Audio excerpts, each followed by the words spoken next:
튜머 마커 얘기입니다. 튜머 마커 같은 경우에, 어,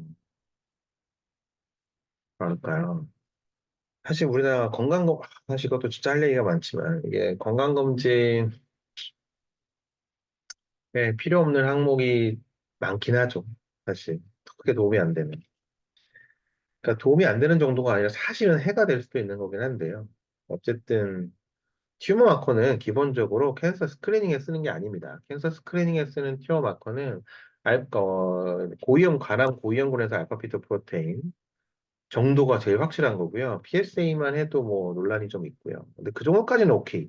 근데 그 외에 CA, CA19-9, CA 뭐 15-3, 150, 125, 뭐 이런 애들을 스크리닝으로 검사하는 게 맞냐? 안 맞죠. 그거는 조금 다른 얘기죠. 우리가 요즘 뭐 미국에도 있고 우리나라에도 그런 회사들이 있는데 이런 튜어 마커에 다른 여러 가지 이제 물질에 대한 추가 검사를 통해서 민감도 특이도를 최대한 올리는 검사들이 있기는 하죠. 그것도는 이제 논란이 있는 거고 그냥 순수하게 이 튜어 마커만 검사하는 거는 사실 큰 의미가 없습니다. 에이 그래도 뭐 안 하는 것보다 하는 게 낫겠죠. 일반적으로 이런 생각들을 많이 얘기하죠. 근데 사실 그거는 적절한 비유가 아니긴 한데 뭐 의사가 뭐 필수 의사가 부족한데 그게 뭐 의사 수가 부족한 게 아니라 뭐 그냥 필수 의료로 의사가 많이 안 가는 게 문제. 오케이 알겠어. 그래도 의사가 많다고 뭐 문제가 있어? 라고 얘기하는 거랑 크게 다르지 않을 정도로 안 맞는 얘기입니다. 사실 제가 방금 한 얘기도 논란이 있겠지만 사람마다 의견이 다르고 여러 가지 복잡한 게 있지만 예민한 얘기를 했죠. 자기 그, 그, 어, 제가 예를 들어 드릴게요. 실제 이것도 있었던 케이스예요. 왜냐면 전 최대한 있었던 케이스들을 말씀드리는 걸 되게 좋아해요. 왜냐면 머릿속에만 있는 거 아니면 뭐 책에만 있는 거? 책에만 있는 거란 게 있을까? 뭐 하여튼. 아니면 진짜 머릿속에서 만들어낸 거. 이런 게 아니라 실제 환자를 보면 어떤 것들을 보는지. 제가 본 환자들이 뭐 저도 20년 의사 생활 하니까 막 드문 걸 제가 얘기하려는 건 아니에요. 중요한 거, 가끔 놓칠 수 있는 거, 크게 문제될 수 있는 거, 이런 것들 얘기하고, 그 다음에 이제 실제로 어떻게 문제가 되는지 얘기를 드리는 거죠. 실제 환자 중 이런 환자가 있었어요. 제가 뭐 건강검진을 시킨 환자는 아니었는데, CA19-9, 그냥 건강검진을 어디 가서 받았어요. 근데 CA19-9가 높다고 나온 거예요. 다른 거 다 정상인데. 근데 CA19-9가 어쨌든 이 판크레아틱 캔서의 튜어 마커잖아요. 다른 때도 뭐 다 올라가긴 하지만. 근데 CA19-9가 높아요. 그럼 건강검진 상담할 때 뭐라고 얘기할 거예요? 이거 높으면. 환자 이거 췌장암 튜어 마커죠. 그럼 높아. 그럼 뭐라고 설명할 건데? 이거 높아도 괜찮아요. 설명할 거야? 그럼 검사 왜 했는데? 높으니까 뭐라고 얘기해요? 당연히 뭐라고 얘기해요? 어, 환자분 이거 췌장암의 튜어 마커인데 혹시 모르니까 우리 췌장암 검사 해봅시다. 그래서 CT를 찍었습니다. 깨끗하지. 깨끗해요. 일단 괜찮은 것 같습니다. 선생님, 저 그럼 췌장암 없는 거죠? 여기서 말을 못해요. 네, 일단 안 보이긴 하는데, 이게 너무 작아서 안 보이는 경우도 있기 때문에, 한 3개월 있다가 CT 다시 찍어보시죠. 3개월 있다가 CA19-9 검사 다시 했어요. 더 올라갔어. CT 또 찍었어. 아직 아무것도 없어. 선생님, 저 췌장암이에요? 아니에요? 췌장암, 아닌 거죠? 네, 아닌 것 같긴 한데, 나중에 몇 달 있다 한 번 더 해보시죠. 사실 말이 췌장암이지, 여러분. 그 환자가 어떨 것 같아요? 내가 건강검진했어. 췌장암이 아닌 것 같긴 한데 가능성이 있대. 3개월 있다 검사해보지. 그럼 3개월 동안 정말 행복하게 잘 지낼 것 같아요. 아무 신경도 안 쓰고. 3개월 동안 잠을 못 잡니다. 나 진짜 췌장암이면 어떡하지? 3개월 있다 검사했는데 막 암이 여기저기 퍼져 있으면 어떡하지? 그래서 그나마 그래도 3개월 뒤에 CA 식구 다시고 뭐 정상되고 별거 없고 괜찮으시네요. 참 별거 없었네요 하면 다행인데 3개월 뒤에도 CA 식구 다시고는 높고 CT는 모르겠대. 그 환자가 어떻게 얘기했냐면 저 너무 무서우니까 그냥 췌장 수술하면 안 돼요? 이렇게 얘기했어. 얼마나 무섭겠어요. 내가 췌장암치도 모른다는데. 저 그냥 미리 수술하면 안 돼요. 이유 무슨 얘기인지 아시겠나요? 튜머 마커는 캔서 스크리닝에서 민감도 특이도가 아무 의미가 없을 정도로 낮은 검사입니다. 그러니까 이런 상황에서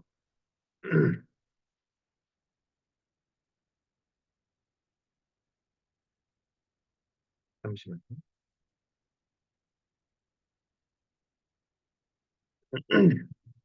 이런 상황에서 그 어, 아유, 갑자기 저, 그, 이 민감도 특이도가 형편이 없는 상황에서 이런 걸 캔서 스크리닝에서 놓치는 것도 문제인데요. 반대로 뭐 놓치는 건 어차피 검사 안 했으면 어차피 놓칠 거였으니까 오케이. 오히려 반대로요. 검사에서 양성 나오는 게 문제예요. 이런 게 높게 나오는 거. 그럼 쓸데없는 검사를 하게 되고 문제가 되는 거거든요. 하여튼 그래서 뭐 안 하는 것보다 낫지 않겠어요가 아니다. 안 하는 게 나을 수도 있다. 심지어 스크리닝이 목적이 아니다. 그러면 언제 하는데요? 심지어 진단 목적인 경우도 아닌 경우가 많다. 주로는요, 요거예요. 가장 튜어 마커가 빛을 발할 때는 요겁니다. 일단 진단됐어요. 그러면 치료했어. 오, 다 사라진 것 같아. 그럼 튜어 마커도 떨어집니다. 그 상황에서 튜어 마커를 팔로우를 합니다. 암 때문에 올라갔던 환자잖아요. 치료해서 떨어졌어요. 나중에 이게 재발하면 어떻게 될까요? 튜어 마커가 다시 올라가지. 재발 여부를 확인하는데 가장 도움이 되는 게 튜어 마커다. 라는 거를 기억하셨으면 좋겠습니다.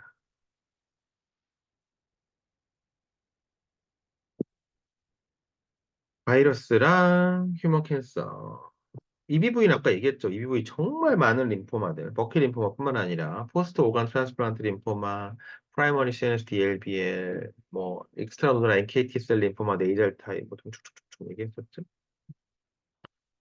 B형 간염 당연히도 간암과 관련이 있죠. 만성 B형 간염 있으면 간암이 잘 생기죠. HPV, 자궁경부암.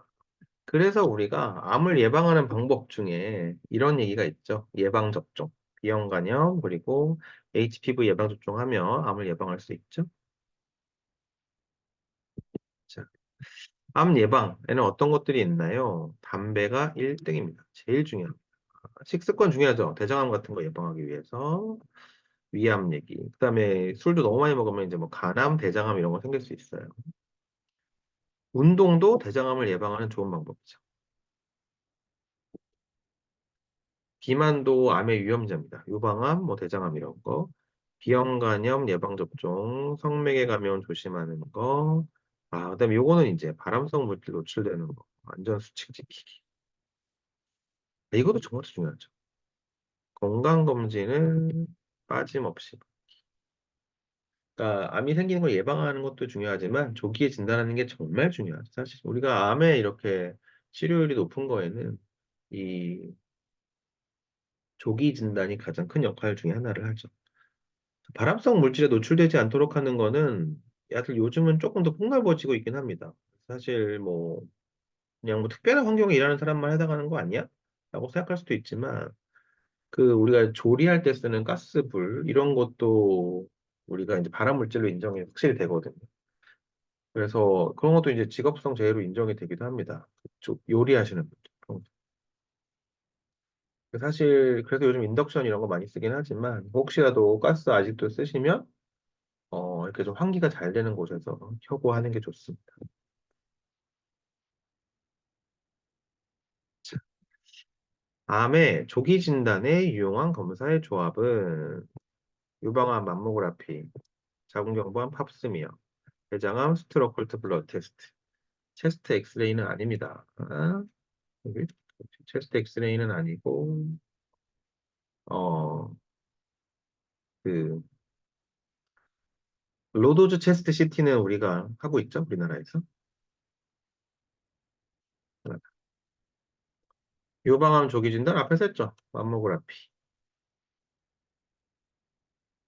튜머 마커 짝 지어 보세요. 메둘라리 사이로드 캔서, 칼시토닌. 이거 내분비 때 나올 겁니다. 2번이 답이네요. CA125는 난소암이죠, 난소. 3번 맞고요. 4번도 맞고, 5번도 맞고, 답은 2번. 이런 식으로 나오지는 않겠지만, 그래도 당연히 기본적으로 알아두셔야 됩니다. 필기시험 문제 풀려. 이 문제 제가 낮춘 이유가, 이게 제가 국가고시 봤을 때 문제예요. 진짜 제가 문제집을 이렇게 보고 저희 때 문제집이 있었어요. 저보다 한참 선배들은 문제집이 또 없었고 저희 때 문제집이 있었는데 그때 봤는데 문제집 막 이제 보고 시험장에 딱 들어갔는데 제가 이 문제 딱 보고 아, 이 시험은 내가 떨어질 가능성은 없겠구나라고 느낀 게 정말 그냥 똑같이 나옵니다. 문제집에서 본 문제가 그냥 똑같이 나옵니다. 쿠션 안 틀리고. 그 중에 하나가 이거였어요. 알아다라. 여러분이 고생하신다는 얘기를 하고 싶어서 그냥 이런 거 놨던 겁니다. 별 얘기 아닙니다. 치료, 치료. 치료 얘기, 뭐, 암에, 강론에서 각각의 치료 얘기하는 거니까요. 암 치료에는 뭐 수술, 방사선 치료, 방사선 치료도 그냥 컨벤셔널한 RT도 있고, 그 다음에 이제 뭐 IMRT라고도 하는데, 뭐, 감마 나이프, 사이버 나이프, 막 이런 것도 있고요. 조금 다르죠? 그거는. 케모세라피도 있고요. 특별한 얘기를 하려는 거 아니었습니다. 음, 자, 이거 상식적으로 우리가 1상, 2상, 3상 이런 얘기 하는데요. 1상은 기본적으로 효과를 보는 시험은 아닙니다.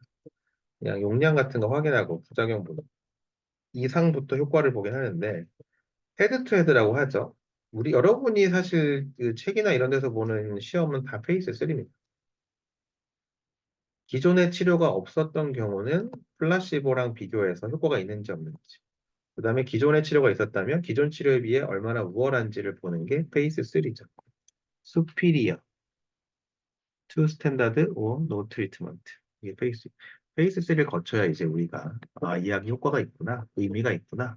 아무리 그 약이 효과가 있으면 뭐예요? 기존에 있는 약보다 못해. 그건 쓸 일이 없잖아요. 그렇습니다. 아, 여기서부터 또 다음 시간에 할게요.